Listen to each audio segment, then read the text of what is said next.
Set का question paper. तो कल के क्लास में, कल मॉर्निंग में भी क्लास होगी, पहले ही आपको सूचना दे देते हैं। और सुबह में जो है 6 बजे से 7 बजे के बीच क्लास होगी और उसमें मैथ पेपर लेकर के आएंगे। तो अभी हम लोग सेट के पूरे 90 प्रश्नों को आज की क्लास में देखने वाले हैं, ठीक है। और सुबह के क्लास में मैथ पेपर देखेंगे, तो इसलिए जल्दी से जुड़िए आप लोग लाइव क्लास में, पूरा क्लास देखिएगा। काफ़ी इम्पोर्टेंट प्रश्न इसमें हम सॉल्व करने वाले हैं, जो आपके एग्ज़ाम के दृष्टिकोण से काफ़ी महत्वपूर्ण होने वाला है। तो आइए हम लोग स्टार्ट करते हैं।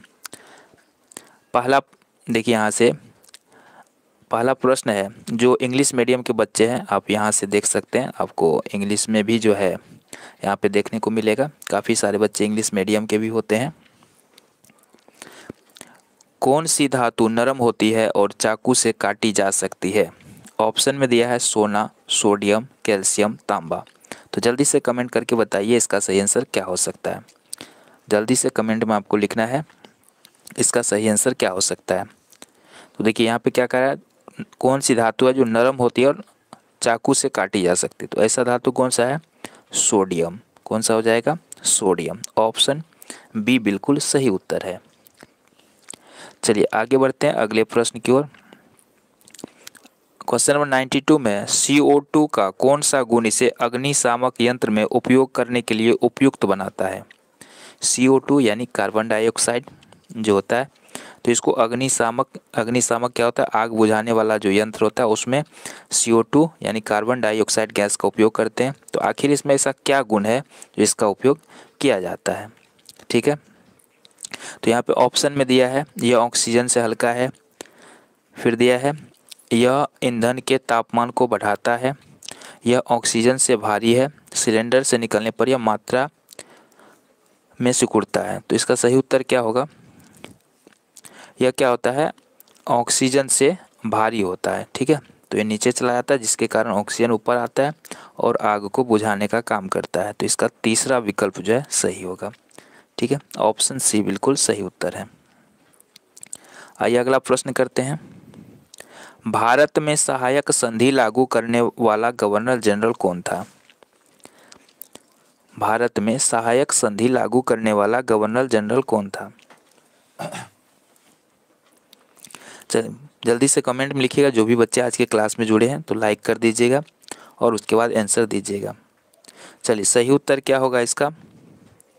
Lord Wellesley. क्या हो जाएगा? Lord Wellesley. Option number D इसका सही है, बिल्कुल सही है, डी सही होगा, ठीक है, लॉर्ड वेलेस्ली। चलिए आगे बढ़ते हैं अगले प्रश्न की ओर। क्वेश्चन नंबर 94 में है, निम्नलिखित में कौन बहुलक का उदाहरण नहीं है? निम्नलिखित में कौन बहुलक का उदाहरण नहीं है? ऑप्शन में दिया है सेल्यूलोज, ग्लूकोज, नायलॉन और स्टार्च। बताइए इसमें कौन बहुलक का उदाहरण नहीं है? चलिए काफ़ी सारे आंसर्स आ चुके हैं। सही आंसर होगा ग्लूकोज। क्या हो जाएगा? ग्लूकोज जो है ये बहुलक का उदाहरण नहीं है, बी ऑप्शन इसका सही होगा। नेक्स्ट क्वेश्चन है, मानव कान के लिए श्रव्य की आवृत्ति का प्रास है। श्रव्य मतलब होता है सुनना।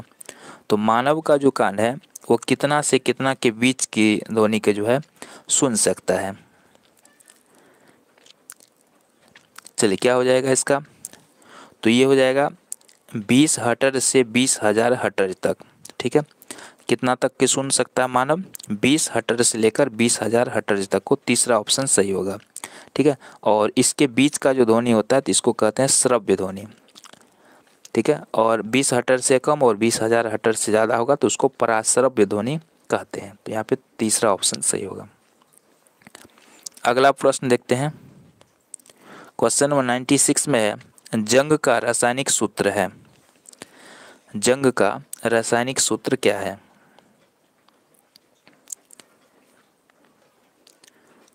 चलिए काफ़ी कम संख्या में आप लोगों ने लाइक किया है तो थोड़ा सा सपोर्ट तो आप लोगों को दिखाना ही चाहिए। लाइक कर दीजिए और उसके बाद आंसर दीजिएगा। तो जंग का रासायनिक सूत्र है, याद रखना आपको, Fe3O4। क्या हो जाएगा?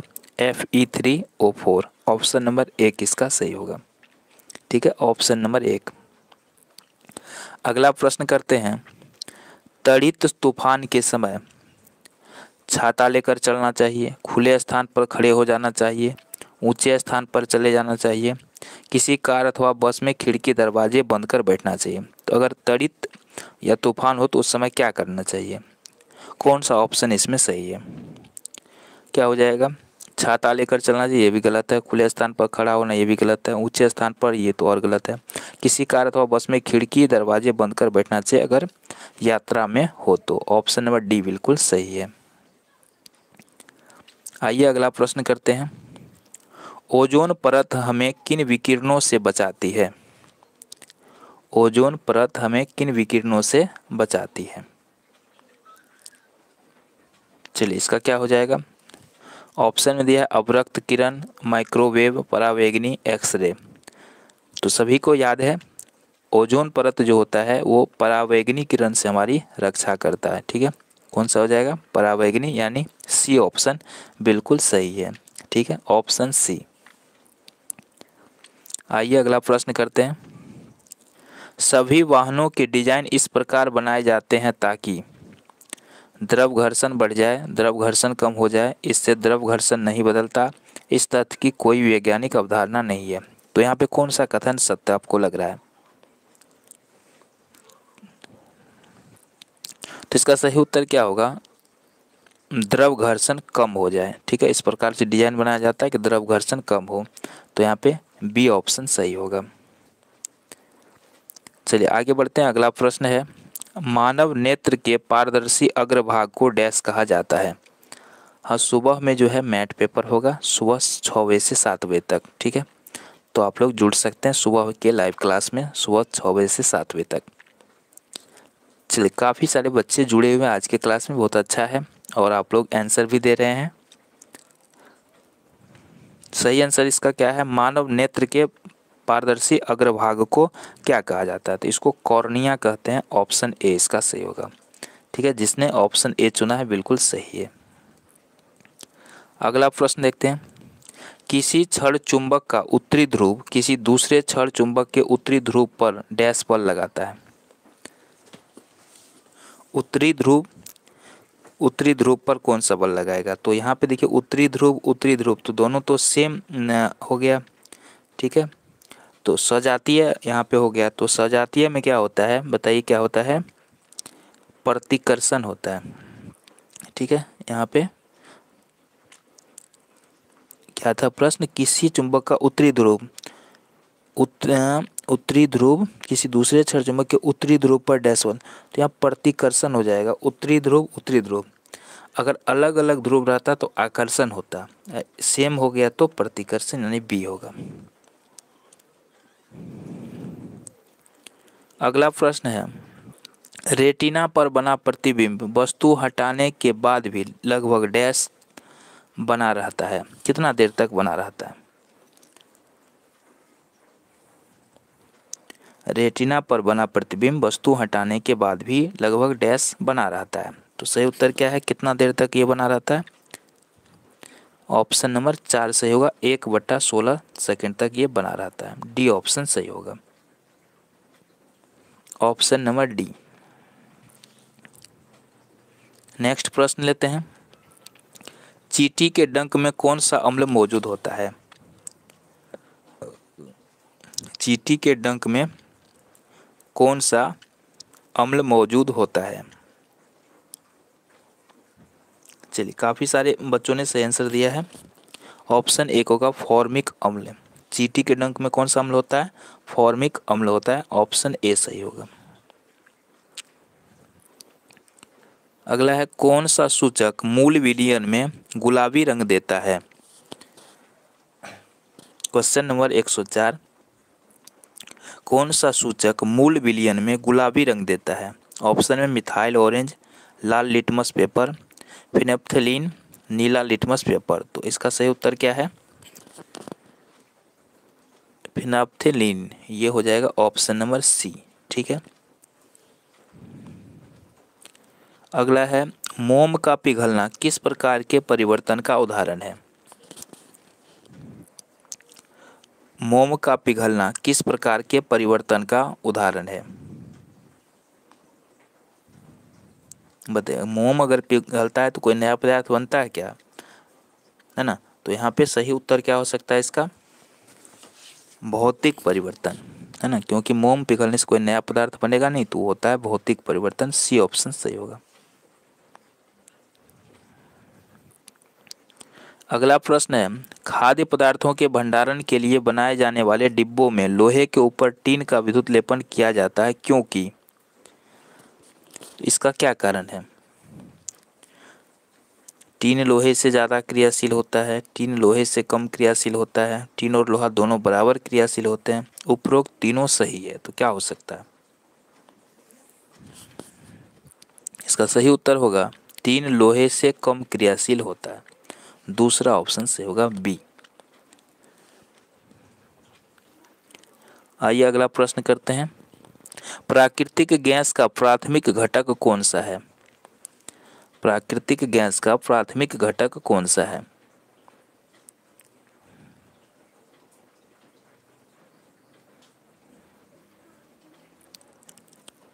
चलिए, इसका क्या हो जाएगा, प्राकृतिक गैस का प्राथमिक घटक कौन सा है, हो जाएगा मीथेन। ऑप्शन नंबर 4 सही होगा, ठीक है, मीथेन। नेक्स्ट प्रश्न देखते हैं, कौन सी गैस ग्लोबल वार्मिंग का कारण बनती है। कौन सी गैस ग्लोबल वार्मिंग का कारण बनती है। जितने भी प्रश्न आपको बताए जा रहे हैं सभी मोस्ट इम्पोर्टेंट क्वेश्चंस है, ठीक है। तो आप लोग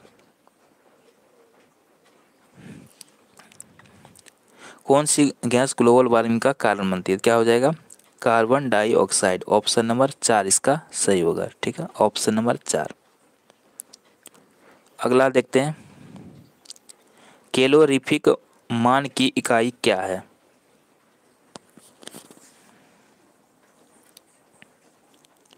जो भी स्टूडेंट बिहार से जुड़े हैं या राजस्थान से जुड़े हैं, हरियाणा से जुड़े हुए हैं, तो सभी के लिए इम्पोर्टेंट है।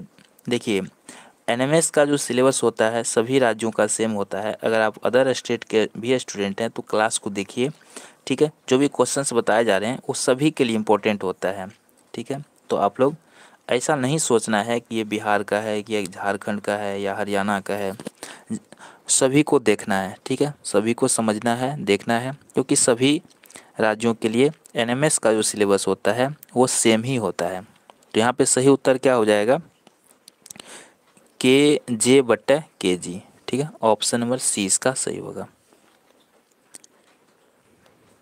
अगला प्रश्न है, नील आर्मस्ट्रॉन्ग ने चंद्रमा पर कब कदम रखा।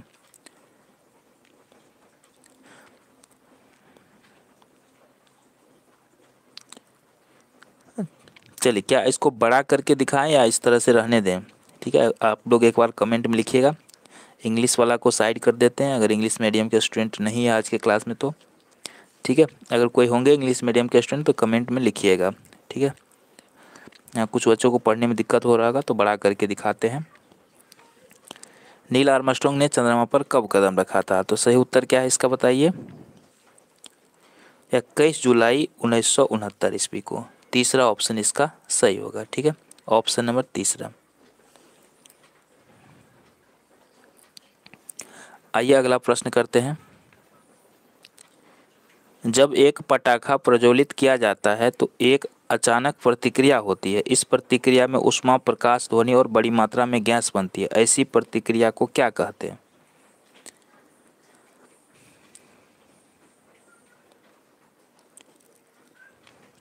चलिए, इसका आंसर क्या हो जाएगा, अचानक प्रतिक्रिया होती है तो इसको हम लोग बोलते हैं, इस तरह के दहन को बोलते हैं विस्फोट, ठीक है। इसको क्या बोला जाता है, विस्फोट। ऑप्शन ए इसका सही होगा। नेक्स्ट प्रश्न लेते हैं, धातुओं के बारे में निम्नलिखित में कौन सा कथन सत्य है। इसमें सही कौन सा है वो बताना है। मैग्नीशियम का ऑक्साइड प्रकृति में क्षारीय है, ठीक है। सोडियम और सोना वह धातु है जिन्हें चाकू से काटा जा सकता है, ये तो गलत है। पारा सबसे हल्की है, ये भी गलत है। जिंक, कॉपर, सल्फेट, ब्रिलियन से कॉपर, ये भी गलत है। तो पहला ऑप्शन सही होगा, मैग्नीशियम का ऑक्साइड प्रकृति में क्षारीय है।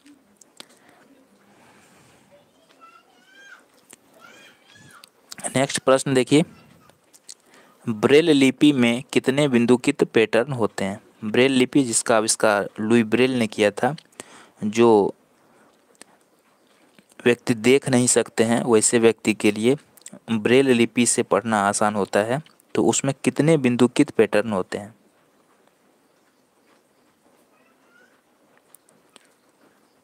चलिए इसका क्या हो जाएगा, ब्रेल लिपि में याद रखना आपको 63 बिंदुकित पैटर्न होते हैं। ऑप्शन डी सही है। अगला प्रश्न देखिए, कहता है 49 में इन्हीं अंकों वाली कौन सी संख्या जोड़ी जाए कि वह 11 से विभाज्य हो जाए? चलिए इसका क्या हो जाएगा,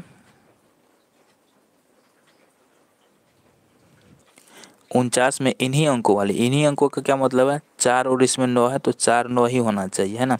तो कौन सा संख्या इसमें जोड़ेंगे कि 11 से विभाज्य हो जाए? तो पहला ऑप्शन ट्राई कीजिए। अगर हम 49 में 94 को जोड़ते हैं तो 9 4 13, एक बच गया, 9 4 13 14, 143, ठीक है। और 143 11 से कट जाएगा, है ना, 11 से विभाज्य 143, तो पहला ही ऑप्शन सही हो जाएगा, ठीक है, ऑप्शन 1।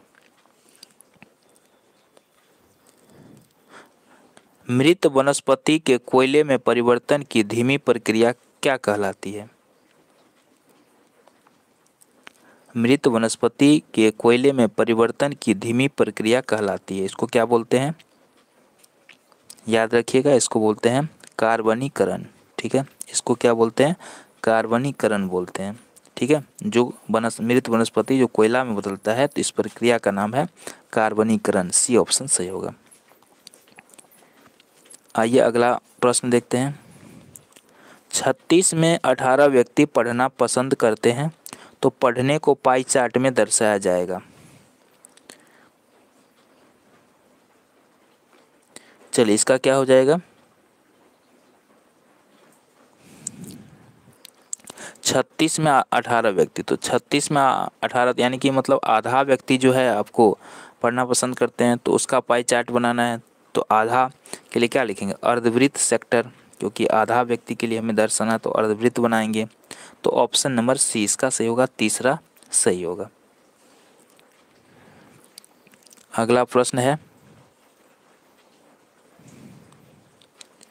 वनों की कटाई के कारण वातावरण में निम्नलिखित में कौन सा परिवर्तन संभव नहीं है? अगर वन को काटा जाए तो इसमें से कौन सा परिवर्तन जो है संभव नहीं है? तो यहाँ पे देखिए, वायुमंडल में तापमान की वृद्धि होगी अगर वन को काटा जाए तो, बाढ़ की संभावना बढ़ जाती है, ये भी संभव है, उपजाऊ मिट्टी का मरुस्थल में बदलना ये भी संभव है, लेकिन मिट्टी की जल धारण क्षमता में वृद्धि ये नहीं होगा ना, तो ये संभव नहीं है। तो यहाँ पे दूसरा ऑप्शन इसका सही हो जाएगा, ठीक है, दूसरा ऑप्शन सही होगा।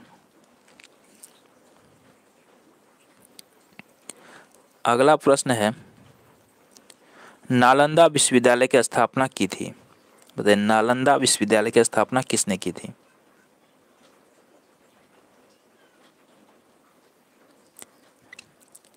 नालंदा विश्वविद्यालय की स्थापना किसने की थी?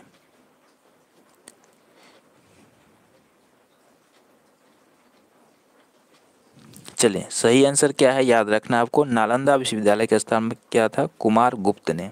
क्या हो जाएगा इसका आंसर, कुमार गुप्त, ऑप्शन नंबर 1 इसका सही है। अगला प्रश्न है, मैं कोशिका की गतिविधियों के नियंत्रण केंद्र के रूप में कार्य करता हूँ, मैं कौन हूँ?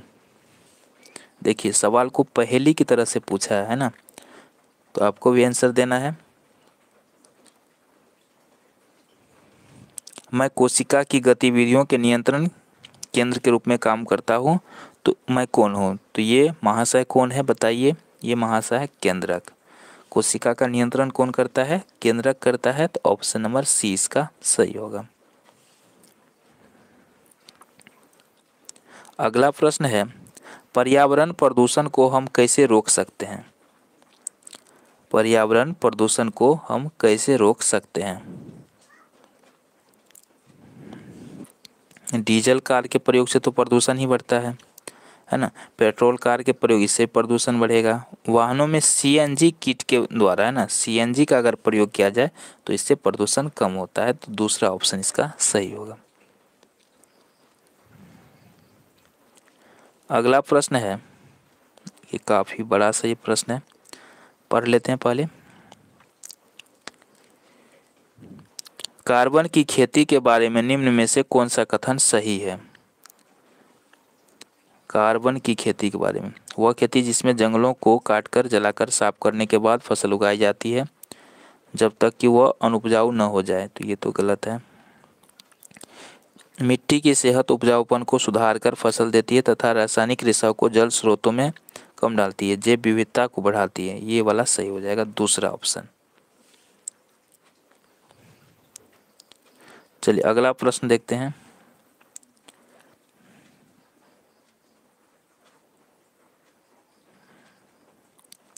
चलिए इसका क्या हो जाएगा? दो पूर्ण संख्याओं का अंतर 66 है, इसका अनुपात 2:5 है, दोनों संख्याएं हैं।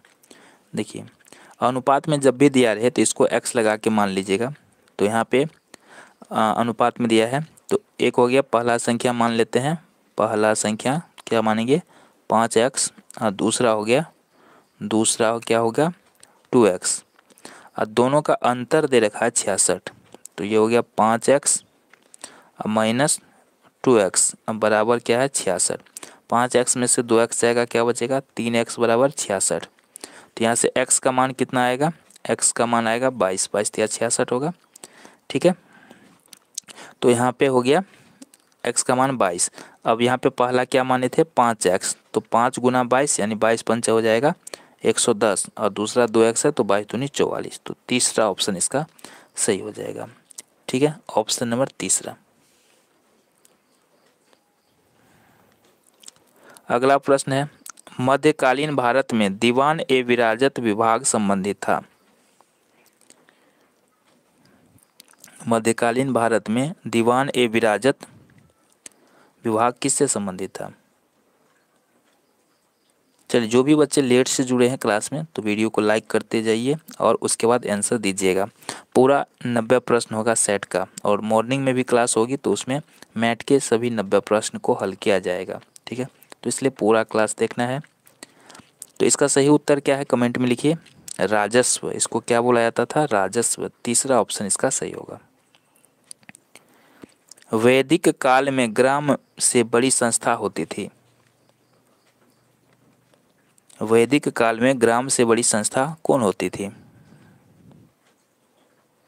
तो इसका सही उत्तर होगा 20। दूसरा ऑप्शन इसका सही है। आइए अगला प्रश्न करते हैं। देखिए यहाँ पे चित्र दिया है, नीचे दिए गए चित्रों को पहचानकर उचित विकल्प चुनिए। यहाँ जो चित्र दिया है इसका क्या मतलब निकल रहा है?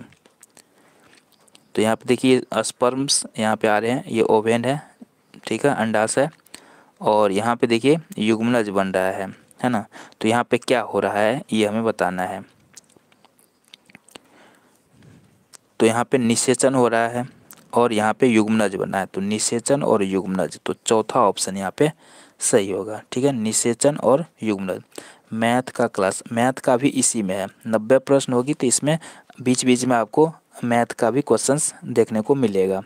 सेट पेपर में 20 प्रश्न जो है गणित से पूछे जाते हैं, जो आपको इसी क्लास में देखने को मिलेगा। 20 प्रश्न गणित के भी होंगे।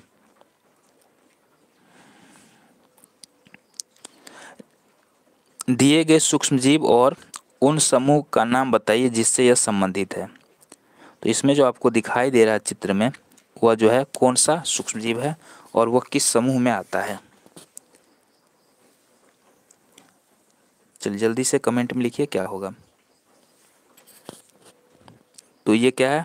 कवक है ना, राइजोपस कवक, ये हो जाएगा राइजोपस कवक। दूसरा ऑप्शन सही होगा। अगला प्रश्न है, कैरम बोर्ड पर पाउडर छिड़कने से घर्षण डैश हो जाता है। कैरम बोर्ड पर अगर पाउडर छिड़का जाए तो घर्षण क्या होगा? कम होगा कि ज़्यादा होगा? चलिए लाइक्स की संख्या थोड़ी सी कम है, 100 आप लोग पूरा कर सकते हैं अगर आप लोग जो नहीं किए हैं लाइक कर दीजिए, 100 लाइक्स कंप्लीट कर दीजिए आज के क्लास में। तो कैरम बोर्ड पर आप लोग पाउडर क्यों छिड़कते हैं? तो घर्षण को कम करने के लिए। किस लिए छिड़कते हैं? घर्षण को कम करने के लिए। देखिए अगला है, यदि एक समबाहु त्रिभुज की सभी भुजाओं को दुगुना कर दिया जाए तो इसका क्षेत्रफल कितने गुना बढ़ेगा? देखिए तो गणित का ही प्रश्न है ना। एक बच्चे अभी कमेंट में लिख रहे थे सर गणित का क्लास नहीं होगा।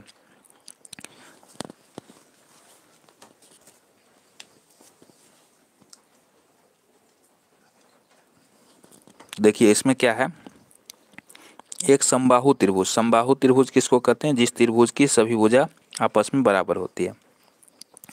तो समबाहु त्रिभुज का क्षेत्रफल क्या होता है?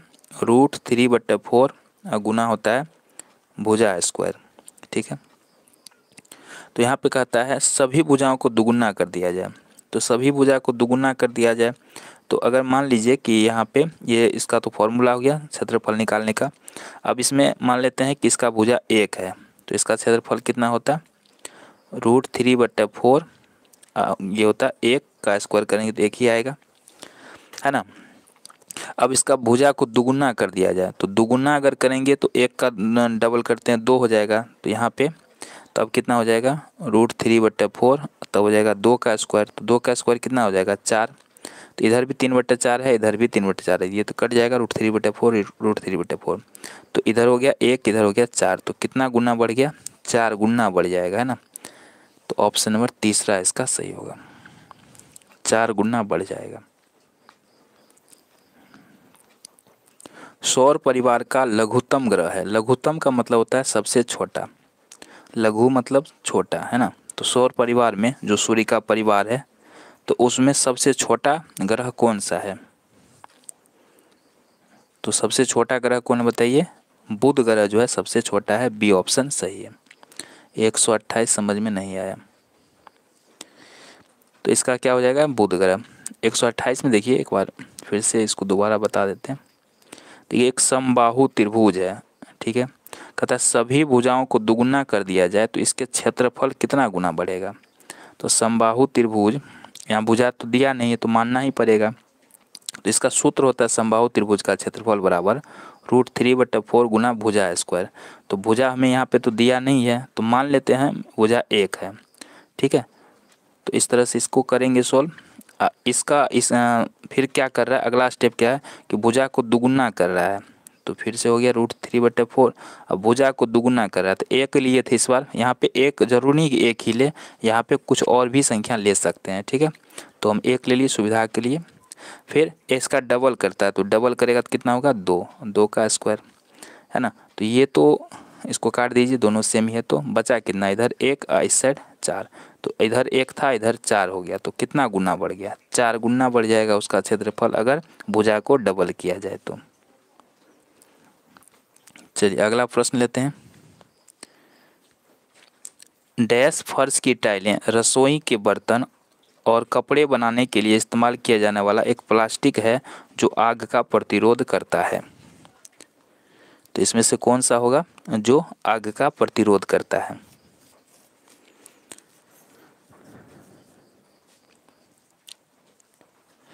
चलिए कौन सा हो जाएगा जल्दी से कमेंट में लिखिए कि आग का प्रतिरोध इसमें से कौन करता है। तो याद रखना है मेलामाइन। क्या हो जाएगा? मेलामाइन। ऑप्शन नंबर डी बिल्कुल सही है। आइए अगला प्रश्न करते हैं। √-1 इंटू √-1 का मान होगा। चलिए इसका मान निकालिए। बीच बीच में आपको गणित के प्रश्न देखने को मिलेंगे। तो क्या हो जाएगा? देखिए यहाँ पे 1 का वर्गमूल तो सबको पता है 1 ही होगा। अब माइनस लगा हो तो माइनस लगा के रखते हैं। अब बीच में यहाँ पे गुना का चिन्ह है, इंटू मतलब गुना। फिर यहाँ -1 का वर्गमूल निकालेंगे तो 1 ही होगा। चूंकि इसमें भी माइनस है तो माइनस लगा के रखते हैं। अब इसको गुना कीजिए, 1 को गुना करने पर 1 ही होगा। माइनस माइनस क्या हो जाता है? प्लस हो जाता है ना। तो हो गया +1। तो दूसरा ऑप्शन इसका सही होगा, ठीक है। ऑप्शन नंबर दूसरा इसका सही होगा, बी। चलिए आगे बढ़ते हैं। Question number 132। चलिए लाइक्स की संख्या थोड़ा सा कम है 100 पूर्ण में, तो जो भी नहीं किए हैं तो लाइक कर सकते हैं। आप चाहे किसी भी स्टेट से हैं तो आप वीडियो को देख सकते हैं। सेम ही पेपर होता है सभी राज्यों में, बस यहाँ डिजिट का जो है अंतर होता है, बाकी पैटर्न तो सभी राज्यों का सेम ही होता है ना, कोई अंतर नहीं होता है। तो आप देखिए, चाहे आप किसी भी स्टेट के स्टूडेंट हो, क्लास को पूरा देखिए, है ना, आपको काफ़ी हेल्प मिलेगा क्लास देखने से। चलिए, इसका मान होगा तो ये तो सीधा सीधा गुना है, तो इसको गुना कर लीजिए, है ना। देखिए, इसको अगर 1 से गुना किया जाए तो उतना ही होगा ना, किसी भी संख्या को 1 से गुना करने पर उतना ही होगा। लेकिन यहाँ पे बस क्या होगा कि दशमलव आगे पीछे होगा ना, तो यहाँ पे दशमलव के बाद 1 अंक है, 1 अंक इसमें है, तो ये दशमलव जो यहाँ लगाएंगे हम, तो ये देखिए गुना करके तो इतना ही आना है, क्योंकि 1 से गुना हो रहा है, तो 51 यानी 517 ही आएगा। 1 अंक इसमें, 1 अंक इसमें, तो 2 अंक के बाद यहाँ दशमलव लगेगा। तो किस ऑप्शन में है आपको? चौथा ऑप्शन में है। ठीक है, ऑप्शन नंबर इसका 4 सही होगा। ठीक है, ऑप्शन नंबर 4। अगला प्रश्न लेते हैं। ये तो काफ़ी बड़ा प्रश्न है, चलिए इसको देख लेते हैं। दिया गया चित्र विकल्पों में दिए गए किस सिद्धांत को उचित रूप से दर्शाता है? तो यहाँ पे देखिए, इस तरह से चित्र दिया गया है, यहाँ पे छिद्र है इसमें और इससे पानी नीचे निकल रहा है, तो ये क्या बता रहा है ना, ये हमको बताना है। तो देखिए, इकाई क्षेत्रफल के वायु स्तंभ पर लगने वाला गुरुत्व बल वायुमंडलीय दाब के बराबर होता है, गलत है। द्रव बर्तन की दीवारों पर दाब, ये भी गलत है। द्रव बर्तन की दीवारों पर समान गहराई पर समान दाब डालता है, ये तीसरा वाला जो है सही होगा। चलिए अगला प्रश्न देखते हैं। मान लीजिए a एक अंक है, तो 31a प्लस 1a3 बराबर 501 में a का मान क्या होगा? देखिए 31a लिखा है, इधर लिखा है 1a3, इसको जोड़ के कितना हो रहा है? 501। तो यहाँ पे पूछता है a की जगह क्या होगा, तो a की जगह क्या होगा, है ना। इसका पीडीएफ ऐप पे, हाँ इसका पीडीएफ ऐप पे ज़रूर मिल जाएगा, ऐप में इसको डाल देंगे। तो जो भी बच्चे कोर्स लिए हुए हैं सागर कोचिंग सेंटर ऐप में, आप लोग को पीडीएफ मिल जाएगा। तो कोर्स लिए हो तो आप लोग टेंशन फ्री रहिए, ठीक है। तो यहाँ पे देखिए a की जगह हम क्या रखेंगे कि यहाँ पे 1 आएगा जोड़ के, तो यहाँ पे अगर हम 8 रखते हैं तो 8 3 11 का 1 आ जाएगा, है ना। तो 1 बच गया, यहाँ पे 0 चाहिए, तो अगर यहाँ पे फिर 1 की जगह 8 लिए तो यहाँ भी 1 की जगह 8 लेना पड़ेगा। तो 8 1 9, एक हासिल बचा था 10, तो हो जाएगा, है ना। तो यानी ऑप्शन 1 ही इसका सही उत्तर है। ठीक है, ऑप्शन 1।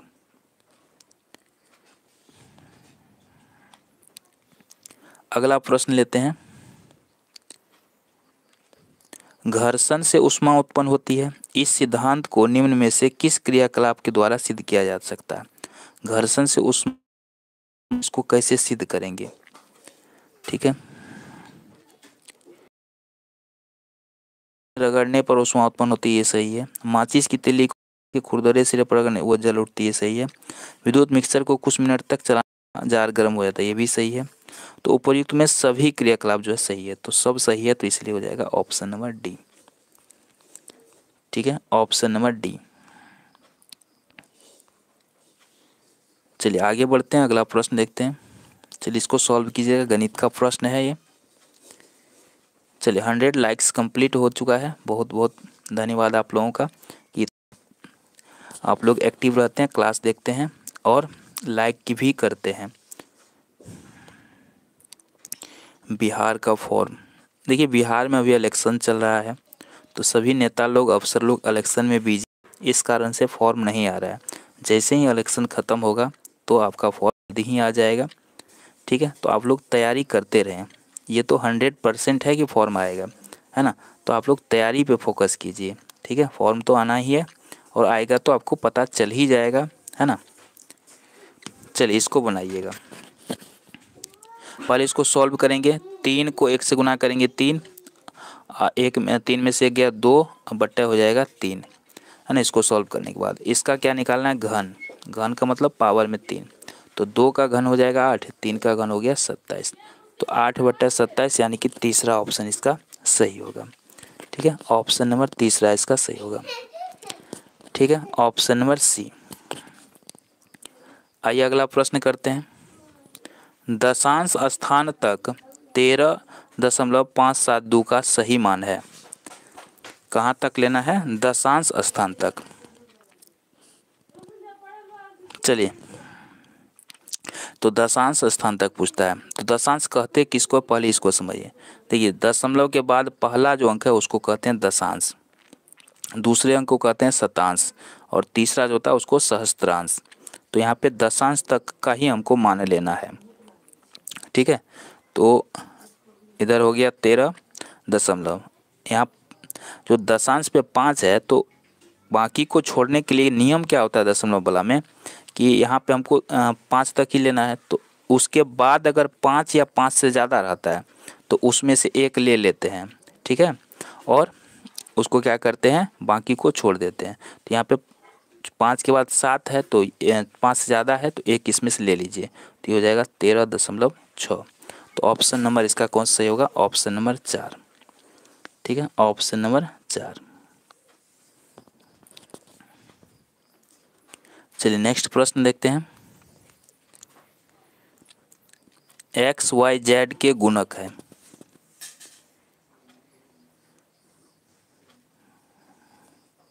XYZ के गुणक है। बिहार में फॉर्मूलेट क्यों आता है? ये तो अच्छा है ना, फॉर्मूलेट आता है तो ये आपके लिए फ़ायदा है, जितना लेट आता है उतना फ़ायदा है। फ़ायदा इसलिए है क्योंकि आपको तैयारी का ज़्यादा अवसर मिलता है। जैसे आप देखिए कि मध्य प्रदेश में 12 अक्टूबर को एग्ज़ाम हो गया, तो वो तो पहले ही एग्ज़ाम दे दिया, अभी तो उतना सिलेबस भी उसका कंप्लीट नहीं हुआ होगा, कम समय मिला उसको तैयारी के लिए। लेकिन आप उल्टा सोचते हैं, अगर आपका फॉर्म लेट से आता है तो आपको अधिक समय मिलता है। अगर मान लीजिए अगर आपका दिसंबर में एग्ज़ाम हो जाता है तो आप दिसंबर में एग्ज़ाम दे दिए, लेकिन अगर एग्ज़ाम जनवरी फरवरी में होता है तो उतना समय तो मिलेगा आपको। तो ये तो अच्छा है कि फॉर्म लेट आता है ना, फॉर्म लेट आना ये अच्छा चीज़ है। और रही बात स्कॉलरशिप की, तो फॉर्म आने के बाद जो है एग्ज़ाम के बाद तुरंत तो रिजल्ट आता नहीं है, 4 महीना लगता है रिजल्ट आने में। ठीक है, और उसके बाद जब अप्लाई शुरू होता है NSP पोर्टल पे पास करने वाला स्टूडेंट का, तो सभी का अप्लाई जो है एक ही साथ शुरू होता है सभी राज्यों का। तो ऐसा थोड़ा है कि किसी राज्य में एग्ज़ाम हो गया तो उसको पहले मिल जाएगा, ऐसा नहीं होता है। स्कॉलरशिप सबको साथ ही मिलता है, एग्ज़ाम बस कहीं पर पहले होता है कहीं पर बाद में होता है। तो ऐसा नहीं सोचना है, ऐसे सोचिए। 137 का फिर से 137 पाइए भैया। हाँ, तो फॉर्म लेट आना ये आपके लिए अच्छा चीज़ है। ठीक है, तो इस पर जो है ज़्यादा दिमाग नहीं लगाना है, तैयारी पे फोकस करना है। दशांश, देखिए दशांश क्या होता है, देखिए यहाँ पे ये जो दशमलव के बाद पहला अंक होता है इसको बोलते हैं दशांश। इसको क्या बोलते हैं? दशांश। दूसरा अंक को बोलते हैं शतांश। दूसरा को क्या बोलिएगा? शतांश। और तीसरा जो होता है उसको सहस्त्रांश बोलते हैं। और यहाँ पे कहता है कि दशांश स्थान तक का सही मान, हमको यहीं तक लेना है, दशमलव के बाद एक ही अंक लेना है। ठीक है, बाकी इसको छोड़ना है। तो इसको छोड़ने का नियम होता है, कुछ नियम होता है ना, वैसे नहीं छोड़ सकते हैं। तो इसका नियम ये होता है कि अगर जहाँ तक हमको लेना है इसके बाद जिसको छोड़ना है, तो उसमें अगर 5 या 5 से ज़्यादा वाला अंक हो तो उसमें से एक ले करके तब छोड़ना है। अगर यहाँ पर 5 से कम रहेगा तो डायरेक्ट इसको छोड़ सकते हैं, तब एक लेने की आवश्यकता नहीं होगी। ठीक है, तो यहाँ पे चूंकि 5 के बाद अगला अंक जिसको हमको छोड़ना है वो 5 से ज़्यादा है, तो इसलिए इसमें से एक दे देंगे, इसमें बाकी को छोड़ देंगे, क्योंकि दशांश तक ही हमको लेना है। तो ऑप्शन नंबर 4 से होगा। 132 का फिर से इतना पीछे, 134 132, इसको भी बताना पड़ेगा, बताइए। अरे ये गुना है, दशमलव वाला गुना नहीं आता है, NMS कैसे पास करेगा बताओ। 51.7, इसको 1 से गुना करना है ना, तो 1 से गुना करेगा तो उतने न होगा 51.7। लेकिन इसमें दशमलव भी तो है। दशमलव का क्या रोल होता है? एक अंक इसमें है, एक अंक इसमें दशमलव के बाद, तो यहाँ पे दशमलव नहीं, दाहिने तरफ से गिन के 2 अंक के बाद दशमलव लगेगा, है ना। तो इसका मतलब हो गया 5.17। तो 4 ऑप्शन सही होगा। चलिए 132 फिर से हो चुका है, 134 तक हो गया था, आगे बढ़िए। 35 हो गया था, 36 हो गया, 37 भी हो गया, 38 पे थे। एक्स वाई जेड के गुणक, एक्स वाई जेड के गुणक कौन होगा? तो इसमें तो सभी हो जाएगा, है ना, उपरोक्त सभी।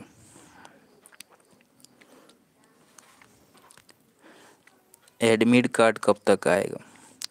यूपी के जो भी स्टूडेंट आप लोग देख रहे हैं, तो यूपी में एनएमएस का एडमिट कार्ड आ चुका है, ठीक है, तो आप लोग डाउनलोड कर लीजिएगा, ठीक है। यूपी के जो बच्चे हैं एडमिट कार्ड आपका आ चुका है। एचपी यानी हिमाचल प्रदेश के जो बच्चे हैं, तो आपका 2 नवंबर को एग्ज़ाम है, तो आप लोग भी एडमिट कार्ड डाउनलोड कर सकते हैं, ठीक है। राजस्थान में अभी नहीं आया है, टाइम लगेगा। चलिए, इसका क्या है? प्रबलता कंपन के डैश से निर्धारित की जाती है। बताइए, प्रबलता जो है कंपन के किससे निर्धारित होता है? राजस्थान में आने वाला है, जैसे आएगा वीडियो बना करके जानकारी दी जाएगी, ठीक है। तो यहाँ पे सही आंसर क्या होगा? आयाम। किससे निर्धारित किया जाता है? उसके आयाम से। ऑप्शन नंबर 1 सही होगा। चलिए नेक्स्ट प्रश्न लेते हैं। एक नियमित बहुभुज में सबसे छोटा संभावित आंतरिक कोण हो सकता है? अगर नियमित बहुभुज हो तो सबसे छोटा संभावित आंतरिक कोण क्या हो सकता है?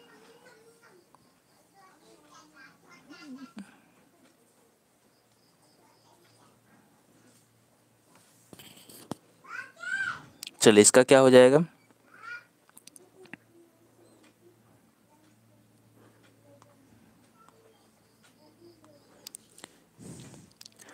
Sixty degree. क्या हो जाएगा? ऑप्शन नंबर दूसरा सही है, 60 डिग्री।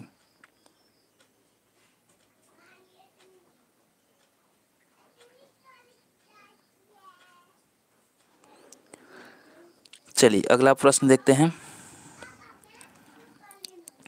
टेडपोल को वयस्क मेढक बनने में विकसित करने के लिए आवश्यक थायरॉक्सिन के उत्पादन के लिए पानी में डैश की उपस्थिति की आवश्यकता होती है। क्या होना चाहिए पानी में?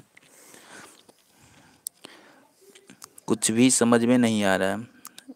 हिमाचल प्रदेश का पेपर कल होगा, ठीक है। हिमाचल प्रदेश से जो भी स्टूडेंट जुड़े हुए हैं, तो कल आपका पेपर है, ठीक है। 2 नवंबर को हिमाचल प्रदेश में 2 नवंबर को पेपर होना है, ठीक है। हिमाचल प्रदेश वाले स्टूडेंट 2 नवंबर को आपको पेपर है। एडमिट कार्ड अभी तक नहीं निकाले तो जल्दी से निकाल लीजिएगा, ठीक है। एडमिट कार्ड निकाल लीजिए, है ना। 2 नवंबर को हिमाचल प्रदेश में पेपर है। और एक चीज़ और, जो भी बच्चे हिमाचल प्रदेश से इस वीडियो को देख रहे हैं, तो एग्ज़ाम के बाद आप क्वेश्चन पेपर हमारे व्हाट्सअप नंबर पे ज़रूर भेजिएगा। व्हाट्सअप नंबर का लिंक जो है डिस्क्रिप्शन में दिया गया है। व्हाट्सअप नंबर दिया गया, व्हाट्सअप ग्रुप का भी लिंक दिया गया, 140 का फिर से। तो इसमें क्या होना चाहिए? आयोडीन होना चाहिए, ठीक है। आयोडीन दूसरा ऑप्शन सही होगा। कहा था नियमित बहुभुज के, कोई बहुभुज जैसे मान लीजिए त्रिभुज है, तो इसका आंतरिक कोण, है ना, संभावित आंतरिक कोण कितना हो सकता है? कम से कम कितना हो सकता है? तो इसमें सबसे कम तो 60 डिग्री है, तो इससे इससे कम थोड़ा ना होगा। जो ऑप्शन के अनुसार आपको आंसर चुनना है, तो कम से कम 60 डिग्री का तो हो ही सकता है ना। जैसे ये संभाव त्रिभुज है, तो इसका तीनों कोण 60-60 हो सकता है ना, तीनों मिला के 180, ठीक है। तो यहाँ पे 60 डिग्री इसको आंसर किया। इससे छोटा तो होगा नहीं, क्योंकि ऑप्शन में तो यही दिया है। चलिए अगला प्रश्न है, यहाँ पे आयोडीन होता। अगला देखिए, उस वृत्त को क्या कहेंगे जो बहुभुज के सभी बाह्य किनारों को जोड़ता है? कल मॉर्निंग में सुबह 6 बजे से 7 बजे के बीच क्लास होगा, ठीक है।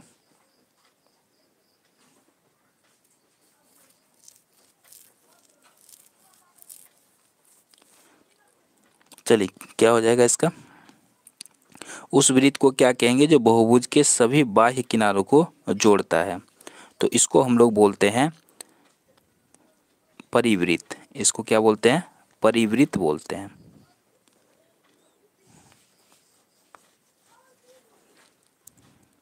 चलिए अगला देखते हैं, क्वेश्चन नंबर 143।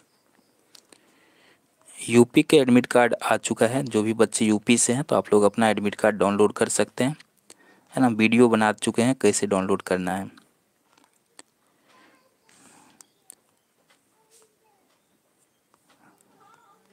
चलिए इसका क्या होगा?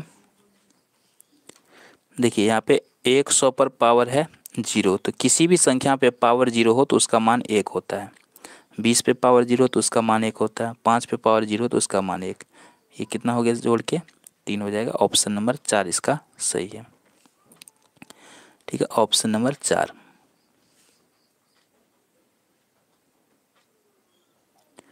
आगे बढ़ते हैं, अगला प्रश्न देखते हैं क्या है। 7 केजी आलू की कीमत 42 रुपये है, तो 96 रुपये में कितने केजी आलू आएंगे?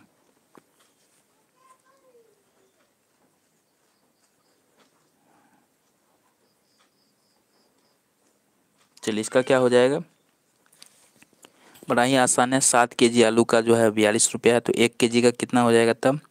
42/7, 7 छः का 42, 6 रुपया। तो कहता है 96 रुपया में कितने आलू आएंगे? तो 1 केजी का 6 रुपया है, तो 96 रुपया में तो 6 से भाग दे दीजिए, कितना हो जाएगा? 16 छः का 96 ना, तो ऑप्शन नंबर 4 इसका सही हो जाएगा। ठीक है, यूपी का पेपर 9 नवंबर को है। एडमिट कार्ड आ गया है, डाउनलोड कर लीजिएगा। ऑप्शन 4 सही है। नेक्स्ट प्रश्न है, त्रिभुज प्रिज्म का आधार होता है। प्रिज्म का आधार कैसा होता है? तो प्रिज्म का आधार वृत्त भी हो सकता है, त्रिभुज भी हो सकता है, वर्ग भी हो सकता है। तो यहाँ पे हम कर सकते हैं कोई भी आकृति। तो ऑप्शन नंबर 4 इसका भी सही होगा। 144 का फिर से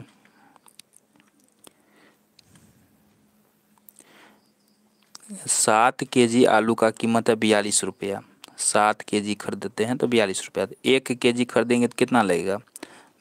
तो 1 केजी में दाम कम लगेगा, तो 7 से भाग दे दीजिए, तो 7 छः का 42, तो 6 रुपया हुआ 1 किलो का। आपके पास है 96 रुपया, तो कितना खरीद के लाइएगा? तो 96 बट्टे कितना हो जाएगा? 6, तो 16 मरतबा कटेगा, 16 छः का 96, 16 केजी खरीद सकते हैं। अगला प्रश्न देखते हैं। एकांश के पास दो रुपये के सिक्के, एक 5 रुपये का सिक्का और 2 10 रुपये के सिक्के हैं। एकांश के को किस संयोजन में 3 सिक्कों का चयन करना चाहिए ताकि अधिकतम राशि अधिकतम हो? क्या कह रहा है, इसको ध्यान से समझना होगा। एकांश के पास 2 रुपये के सिक्के,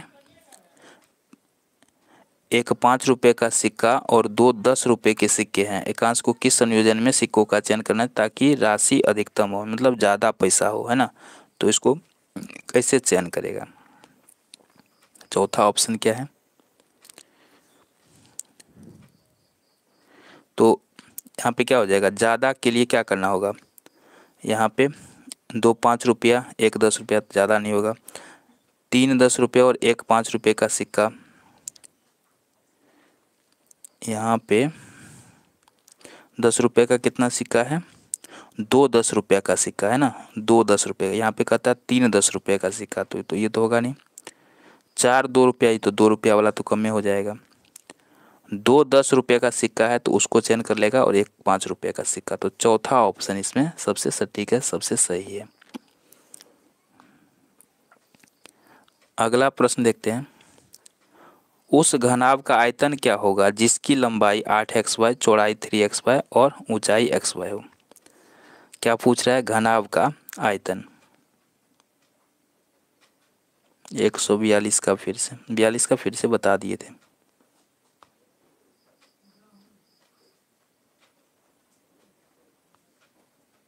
चलिए, इसका क्या हो जाएगा? देखिए, आयतन पूछ रहा है, तो घनाभ का आयतन बराबर क्या होता है? LBH। क्या होता है? LBH, यानी लंबाई गुना चौड़ाई गुना ऊंचाई। तो यहाँ लंबाई चौड़ाई ऊंचाई तीनों दे रखा है, तो इसको बस गुना करना है। तो ये हो गया 8 तिया 24, इसमें भी x है, इसमें भी x है, इसमें भी x है, तो x³ और y भी है क्या? y³। तो किस ऑप्शन में है? देखिए, ऑप्शन नंबर 4 में है, तो ऑप्शन नंबर 4 इसका सही होगा। ठीक है, ऑप्शन नंबर 4। अगला प्रश्न देखते हैं। कहता है एक मोटे कागज की 12 शीट का वजन 40 ग्राम है, तो कितनी शीट का वजन 2500 ग्राम हो?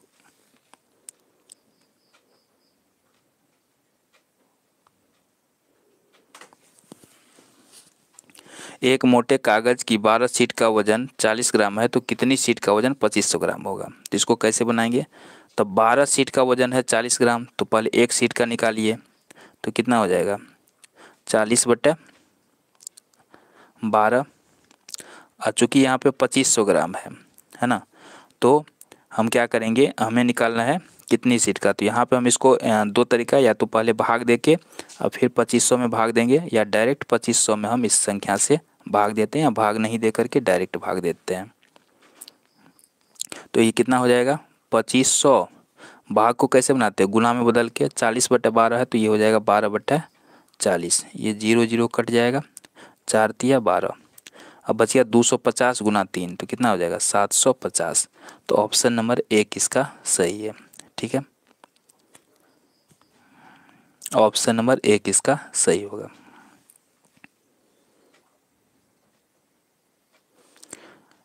अगर आपने कोर्स लिया हुआ है राहुल जी, तो आप हमें व्हाट्सएप पे मैसेज कीजिएगा, लाइव क्लास में डिस्टर्ब मत कीजिए।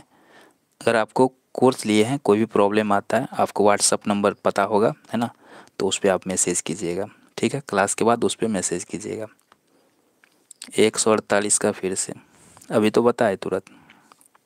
देखिए यहाँ पे कहता 12 सीट का वजन है 40 ग्राम, तो एगो सीट का कितना होगा, तो 40/12 है ना। यहाँ पे हम भाग दे देते हैं है ना, इसमें भाग दे के जो निकलेगा तो वो होगा एगो सीट का वजन।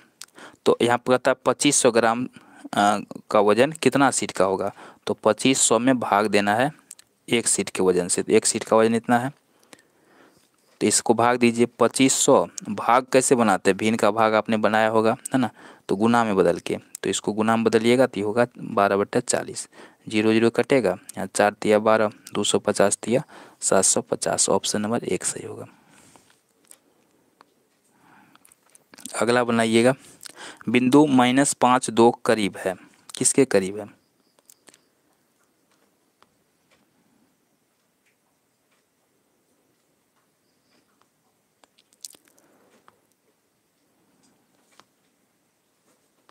चलिए इसका क्या हो जाएगा,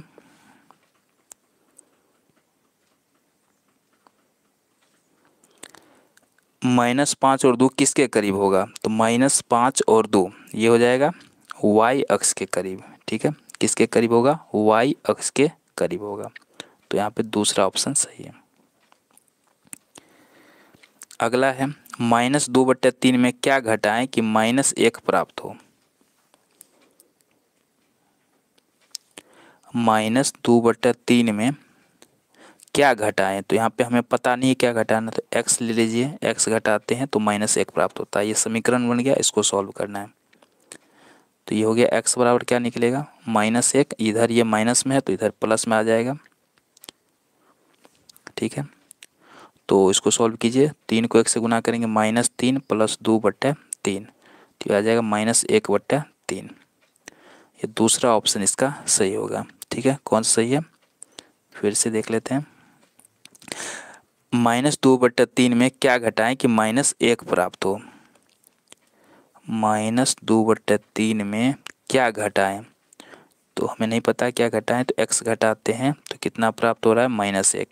अब इसको सॉल्व करना है, तो -x बराबर क्या हो गया -1, ये माइनस में तो प्लस में जाएगा इस साइड, समीकरण बनाइए। -x बराबर क्या हो गया, ये 3 को 1 से गुना करेंगे -3 प्लस हो गया 2 + 2, अब बट्टे में क्या है 3, तो ये हो जाएगा -x बराबर, यहाँ पे प्लस माइनस माइनस तो -1/3। तो यहाँ पे ये माइनस माइनस कैंसिल हो जाएगा, तो 1/3 यानी ऑप्शन नंबर 1 होगा, बी नहीं होगा 1 होगा। माइनस माइनस यहाँ कैंसिल हो जाएगा, 1 बचेगा, पहला ऑप्शन सही होगा। आइए अगला प्रश्न देखते हैं, FIR से आप क्या समझते हैं।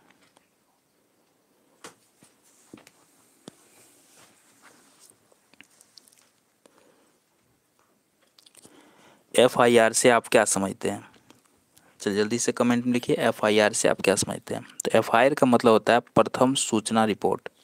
ठीक है, फर्स्ट इन्फॉर्मेशन रिपोर्ट, पहला ऑप्शन सही होगा। 148 फिर से, 149 फिर से, 148 फिर से, क्या था 148 में, अरे बता दिए हैं, दोबारा नहीं बताएंगे, अब कितना बताते रहे। चलिए अगला प्रश्न देखते हैं। किस बौद्ध ग्रंथ में 16 महाजनपदों का विवरण दिया गया है?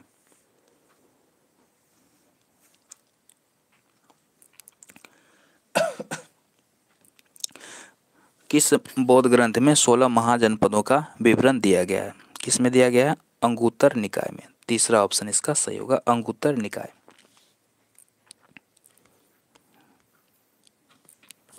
निम्नलिखित में कौन सी बीमारी पानी से संबंधित है? इसमें जो है कौन सी बीमारी पानी से संबंधित है?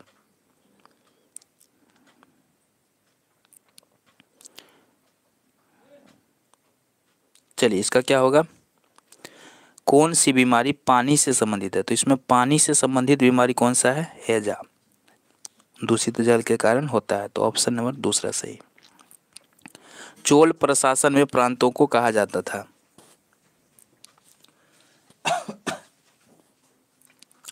चोल प्रशासन में प्रांतों को क्या बोलते थे? तो सही उत्तर होगा मंडल। क्या बोलते थे इसको? मंडल बोलते थे। बाल श्रम के खिलाफ अधिनियम किस वर्ष लागू किया गया?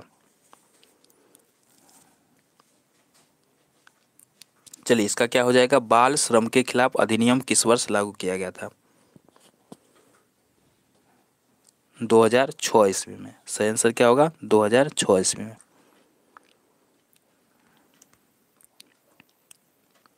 निम्न में कौन सा निजी क्षेत्र का उद्योग है?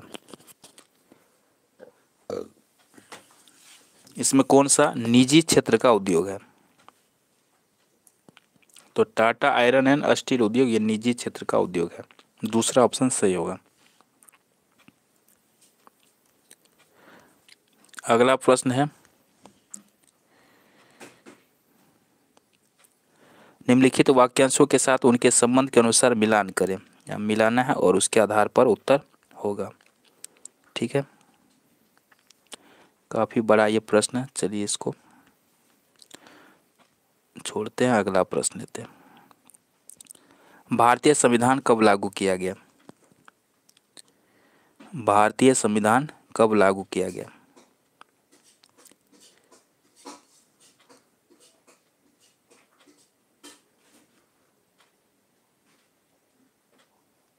चलिए इसका क्या हो जाएगा? भारतीय संविधान कब लागू किया गया ये सभी को पता है, 26 जनवरी 1950 ईस्वी को। ठीक है, 26 जनवरी 1950 को लागू किया गया था। सी ऑप्शन सही होगा। रैयतवाड़ी व्यवस्था में रैयत किसको कहा जाता था?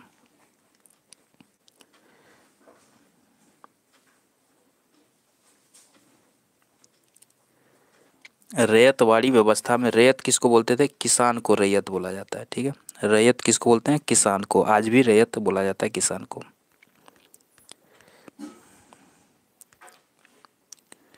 चलिए यहाँ पे मिलान करना है और इसके आधार पर उत्तर देना है। तो चलिए इसको मिलाते हैं, फिर देखते हैं इसका सही उत्तर क्या आता है। हाथी, तो हाथी का क्या हो जाएगा? पेरियार अभयारण्य का नाम है। चीता का संरक्षण किस में होता है? दुधवा। और उसके बाद हो गया शेर का हो जाएगा गिर में, और एक सिंग वाला गेंडा काजीरंगा में। तो यहाँ पे तीसरा ऑप्शन सही होगा। भारतीय संविधान का कौन सा अनुच्छेद अस्पृश्यता यानी छुआछूत को समाप्त करने से संबंधित है?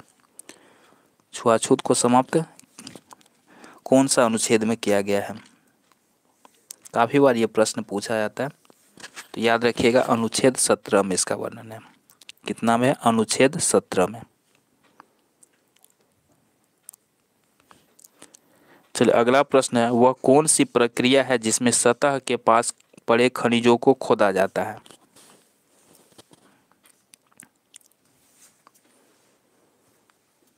तो इस प्रक्रिया को बोलते हैं उत्खनन। इसको क्या बोलते हैं? उत्खनन। सी ऑप्शन सही होगा।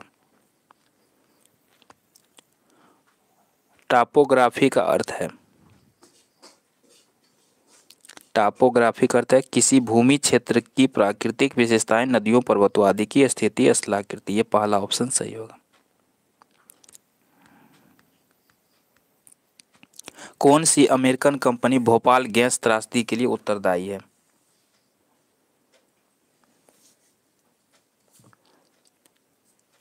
कौन सी अमेरिकन कंपनी भोपाल गैस त्रासदी के लिए उत्तरदायी है? तो उसका नाम क्या है? Union carbide. उस कंपनी का क्या नाम है? Union carbide. राज्यसभा का सभापति कौन होता है?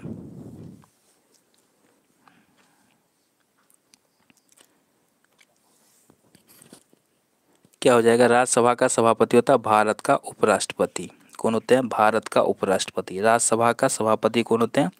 भारत के उपराष्ट्रपति। सी ऑप्शन सही है। भारत में कानून के शासन की शुरुआत किसने की? भारत में कानून के शासन की शुरुआत किसने की? क्या हो जाएगा? ब्रिटिश उपनिवेशी। तीसरा ऑप्शन सही होगा। इंडस शब्द भारत की किस नदी के लिए प्रयुक्त किया गया है? इंडस शब्द भारत के किस नदी के लिए प्रयुक्त किया गया है? तो याद रखिए, सिंधु नदी के लिए। तीसरा ऑप्शन सही होगा। निचले इलाके डैश के प्रति संवेदनशील होते हैं।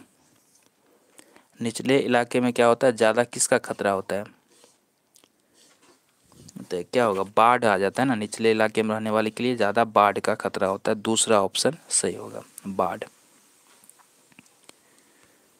सिख धर्म में बाल गुरु किसे कहा जाता है?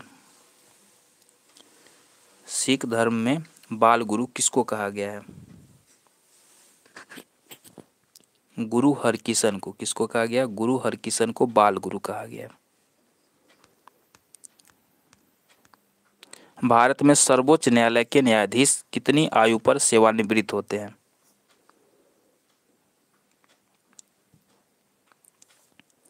भारत में सर्वोच्च न्यायालय के न्यायाधीश कब रिटायर होते हैं?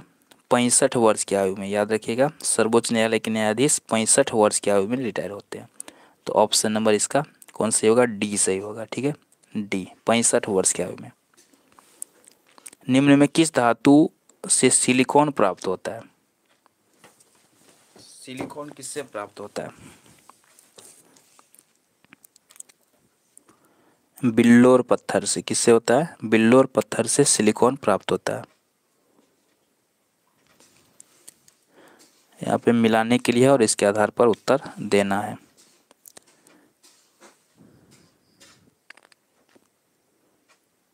चलिए इसको मिलाते हैं, फिर उत्तर देखते हैं इसका क्या आता है।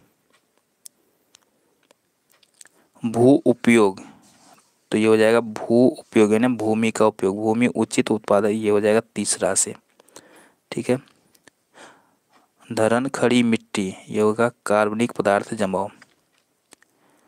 रॉक बांध, मिट्टी के कटाव को रोकना। कृषि योग्य भूमि हो गया कृषि उपयुक्त भूमि। तो यहाँ पे दूसरा ऑप्शन सही है।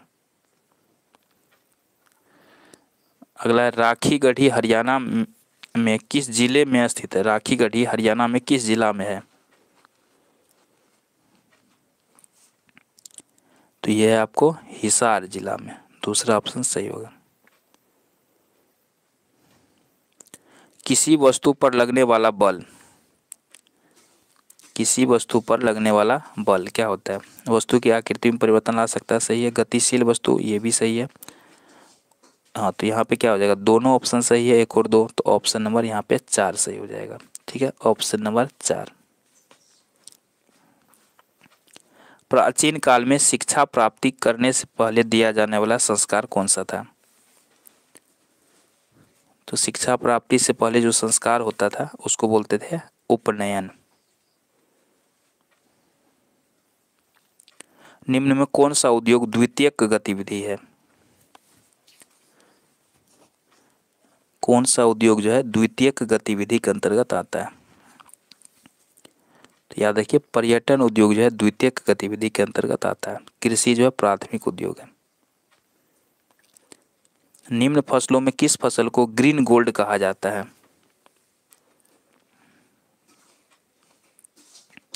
इसमें ग्रीन गोल्ड किसको बोलते हैं? चाय को बोला जाता है ग्रीन गोल्ड। तीसरा ऑप्शन सही होगा। देश की स्वच्छता सुविधाओं का ध्यान कौन रखता है?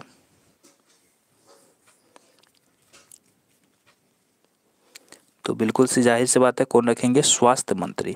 और आज का अंतिम प्रश्न है, मुक्त व्यापार की नीति भारत में लागू किया था? किसने किया था? ब्रिटेन ने। तो चौथा ऑप्शन सही है। तो सुबह में 6 बजे से, ठीक है, सुबह में 6 बजे से मैथ पेपर का क्लास लेकर के आएंगे, तो आप लोग ज़रूर जुड़िएगा, ठीक है। आप लोग व्हाट्सएप ग्रुप का लिंक डिस्क्रिप्शन में दिया गया है, टेलीग्राम ग्रुप का लिंक दिया गया है, तो उसको ज़रूर ज्वाइन कर लीजिएगा अपडेट के लिए, ठीक है। तो आज के क्लास में इतना ही।